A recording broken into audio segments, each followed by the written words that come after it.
Nel nord-ovest della Sardegna, nel territorio di Stintino, si trova una delle spiagge più iconiche e riconoscibili di tutto il Mediterraneo, la Pelosa. Questa baia è celebre per la trasparenza estrema delle sue acque e per i fondali bassi e sabbiosi che si estendono per decine di metri dalla riva. Il colore del mare varia dal bianco cristallino delle zone più basse fino al turchese intenso e al blu profondo verso l'orizzonte, creando un contrasto cromatico unico e immediatamente riconoscibile, anche dalle riprese aeree. La conformazione della baia, protetta naturalmente dall'isola piana e dall'imponente sagoma dell'Asinara, rende il mare quasi sempre calmo, simile a una piscina naturale.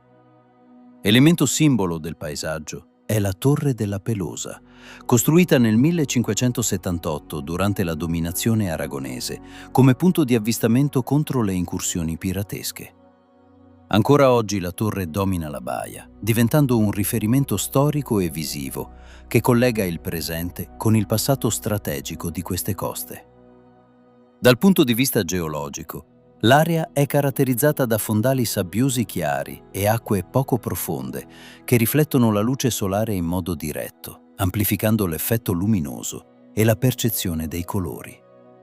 Questo fenomeno rende la Pelosa una delle spiagge più fotogeniche e documentate dall'alto in tutta Europa. Osservata dall'alto, la Pelosa rivela la sua vera natura, una composizione perfetta tra geografia, storia e luce. Una formazione costiera dove il mare, il vento e il tempo hanno creato uno degli scenari più puri e distintivi della Sardegna. La Pelosa non è solo una spiaggia. È uno dei punti in cui il Mediterraneo mostra la sua forma più perfetta.